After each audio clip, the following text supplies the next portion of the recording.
After long gap అయితే మన అన్న మళ్ళీ ఈరోజు ప్రెస్ మీట్ పెట్టాడు. ప్రెస్ మీట్లోకి వచ్చి అసలు ఎంత సిగ్గు లేకుండా మాట్లాడుతున్నాడంటే లోకేష్ గురించి కొన్ని వాక్యాలు మాట్లాడాడు. ఒకసారి విందాం ఈ వీడియోలో. మళ్ళీ ఆ సాయంత్రం విజయవాడ నుంచి ఢిల్లీకి పోతాడు. అంతే, ప్రైవేట్ విమానాలే. దేశంలో బాధ్యతాయుతమైన పదవుల్లో ఉన్న వాళ్ళు ఇలా జల్సాలు చేసిన సంబరాలు ఎక్కడైనా ఉన్నాయా? కొలంబోలో మ్యాచ్ ఆడుతుంటే ఇది గేమ్ షో. ప్రైవేట్ ఫ్లైట్ లో కొలంబో మ్యాచ్ టీవీ చూస్తే కనపడతా మ్యాచ్.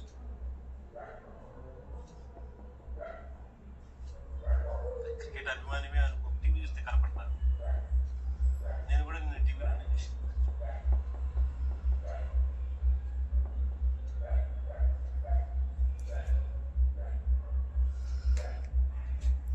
అంటే లోకేష్ గారి మైండ్ సెట్ ఏంటంటే మనం ఇంట్లో దేవుడు సెట్ వేసుకొని దేవుడి దగ్గరికి వెళ్ళి మొక్కేసాము అనంత bad mentality, bad mind set అయితే లోకేష్ గారిది కాదు. ఏదైనా లైవ్లో చూడాలి అని తన సొంత డబ్బులతో ఫ్లైట్ టికెట్, మ్యాచ్ టికెట్ అన్నీ డబ్బులతో పెట్టుకొని వెళ్ళాడు. అర్థమైందా? నీలా అయితే 8 కిలోమీటర్కి హెలికాప్టర్, ఇక్కడ నుంచి అక్కడ 10 కిలోమీటర్కి హెలికాప్టర్, పండగ పూట దేవుడిని వెళ్ళి మొక్కడానికి మొక్కకుండా ఇంట్లో సెట్ వర్క్లు వేసుకునే మైండ్ సెట్ అయితే కాదు.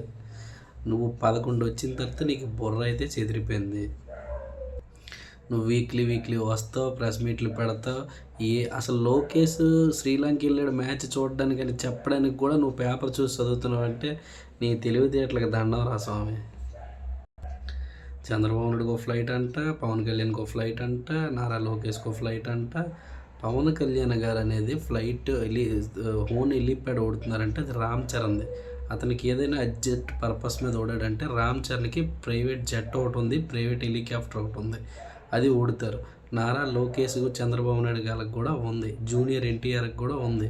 మరి నీకు ఉందో లేదో మాకు తెలియదు. కానీ నువ్వు ఏదైనా మాట్లాడాలంటే ప్రజా సమస్యల మీద అసెంబ్లీకి వచ్చి కూర్చొని 10-11 నిమిషాలకి తక్కువ కాకుండా ఎక్కువసేపు కూర్చొని మాట్లాడు. ఇక్కడ ఇలా అవినీతి జరుగుతుంది, ఇక్కడ ఇలా ప్రజల సమస్యలు పడుతున్నారు, ఇక్కడ ఇలా ఉందని సిగ్గు లేకుండా ప్రెస్ మీట్ పెడతావు. ఏం మాట్లాడుతావో అర్థం కాదు. అరే అతని ఫ్యామిలీ పిల్లలతో ఎక్కడికి వెళ్తే నీకెందుకు, మ్యాచ్ చూడడానికి వెళ్తే నీకెందుకు? నీకు ఇది ఒక్క సమస్య దొరికిందా? ఆంధ్రప్రదేశ్లో ఇంకే సమస్యలు దొరకలేదా? పవన్ కళ్యాణ్ వేరే రాష్ట్రం నుంచి ఎవరైనా పిలుపు చేస్తే అక్కడికి వెళ్తే అతని మీద మాట్లాడతావు. ఒక విషయం చెప్తాను విను. నీకు 11 వచ్చిన తర్వాత నరాలన్నీ కట్ అయిపోయి నువ్వేం మాట్లాడుతావో నీకు అర్థం కాదు, ఏం మాట్లాడాలో కూడా అర్థం కాదు. ఆ మంత్రులందరూ మైండ్ సెట్ నీ మైండ్ సెట్ ఒకటే. నీ మైండ్ సెట్ వాళ్ళు ఫాలో అవుతారు. నీ అభిమానులకు దండవరా స్వామి. వాళ్ళు అసలు జైలుకి వెళ్ళిన వాళ్ళకి కూడా ఎలివేషన్లు ఇస్తుంటారు అనమాట. KGF, next Prabhas background music అన్నీ వాళ్ళకి వేస్తుంటారు అనమాట. అది నీకు నాలెడ్జ్ అనేది జీరో. ఏదో లక్క కొద్దీ అలా చావులు వెనక్కి పెట్టుకొని సీఎం అయ్యి 5 సంవత్సరాలు దరిద్రం చేసావు రాష్ట్రాన్ని. ఇప్పుడు మళ్ళీ ఏం మాట్లాడాలి? నువ్వంత మగాడివి, పోటుగాడివి, సింహం అయితే అసెంబ్లీకి వచ్చి మాట్లాడవచ్చు కదా. నాకు ప్రతిపక్ష హోదా ఇవ్వలేదు అని అంటావు. ఎవడిస్తాడు నీకు? ఆ రోజు చంద్రబాబు నాయుడు మీద అంత ఎగిరావు, అచ్చెన్నాయుడు మీద అంత ఎగిరావు. అయినా వాళ్ళు 23 సీట్లు వచ్చాయి కాబట్టి వచ్చి మాట్లాడారు, కూర్చున్నారు, ప్రజా సమస్యల మీద మాట్లాడారు. కానీ నువ్వు ఏం మాట్లాడుతావో అర్థం కాదు, ప్రెస్ మీట్ దేనికి పెడతావో అర్థం కాదు. సమస్యలు అసలు ఇన్ని సమస్యలు ఎన్నున్నా వాటి గురించి నీకు పూర్తి అవగాహనే ఉండదు. లోకేష్ కొలంబో వెళ్ళాడు మ్యాచ్కి అని అంటున్నావు. మంత్రి అయితే మ్యాచ్లకి వెళ్ళకూడదా? మ్యాచ్లు చూడకూడదా? నువ్వు పక్కూరు నుంచి పక్కూరికి హెలికాప్టర్ వేసుకొని తిరిగేసావు సీఎం ఉన్నప్పుడు.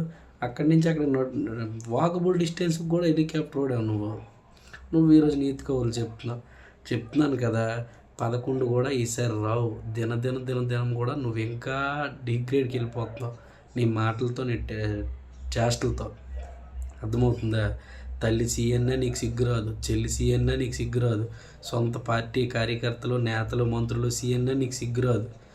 అప్పుడెప్పుడో పాత పురాణ కాలం రాజుల్లో ఎవడో ఒక మెంటలోడు ఉండడట, వాడు ఏదంటే అది అయిపోయేదట. అలా అనుకున్నావు, బట్ ఇప్పుడు అది అవ్వట్లేదు. నీకు చెప్తున్నాను కదా, ఈ 3 సంవత్సరాలైనా ప్రెస్ మీట్ ముందుకు వచ్చి నీట్గా మాట్లాడి ప్రజా సమస్యల గురించి మాట్లాడితే ఆ 11 కాస్త ఒక 12, 13 అవుతాయి. లేకపోతే ఈసారి అవి కూడా రావు. నువ్వు చెంచలు కూడా జైల్లోనే ఎక్కడ ఉంటావు. నీ ఆస్తులు ఇంకెవరో చేస్తారు. అదనమాట. ఎందుకైనా మంచిది కొంచెం నీ సొంత నాలెడ్జ్ ఉపయోగించు. తెలుగు కూడా నీకు మాట్లాడడం రాదు. మళ్ళీ నీ అమ్మ జీవితం నీ అభిమానులు ఇస్తారు నీకు ఎలివేషన్లో.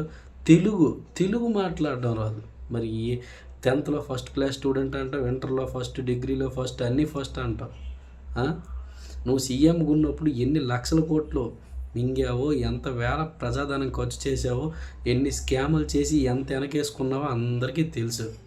నువ్వు ఈరోజు ప్రెస్ మీట్ ముందుకు వచ్చి నేను పతివ్రతని, వాళ్ళందరూ దొంగలు, నేను చాలా మంచోడిని, నేను ఇలా నవ్వి నీ యాక్టింగ్ జనాలు ఎప్పుడో కేఏ పాల్ తర్వాత నువ్వే కమెడియన్ అయిపోయావు. ఇప్పుడులో అతనికి కూడా క్రేజ్ ఉంది కానీ నీకు లేదు.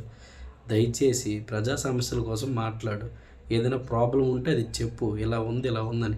మరీ మీ వాళ్ళు ఇచ్చిన ఎలివేషన్లకి నువ్వు మొన్న అసెంబ్లీకి వచ్చి ఏదో ఓడబోటు చేస్తావంటే కనీసం నీ ముఖంలో నవ్వు కూడా లేదు. ప్రతిసారి చావు దగ్గరికి వెళ్ళి కూడా నవ్వి నువ్వు అసెంబ్లీకి వచ్చి నవ్వలేకపోయావు అంటే నీ సిగ్గు నీకే వేస్తుంది అనమాట. ఒకప్పుడు నువ్వు ఎంత ఘోరంగా బిహేవ్ చేసి అందరు పర్సనల్స్ మాట్లాడి, నీ మంత్రులతో మాట్లాడించి, నీ ఎమ్మెల్యేలతో మాట్లాడించి ఎంత అధ్వానం చేసావో అసెంబ్లీని, ఇప్పుడు నీకే సిగ్గేస్తుంది ఆ వీడియోలు చూసుకుంటే. అందుకే అసెంబ్లీకి రావడానికి కూడా నాకు ఎంత టైం ఇవ్వండి, అంత టైం ఇవ్వండి, నేను అలాగైతే వస్తాను. ఒరే సిగ్గు ఉండాలి రా, ప్రజా సమస్యల మీద మాట్లాడడానికి టైం ఎందుకురా?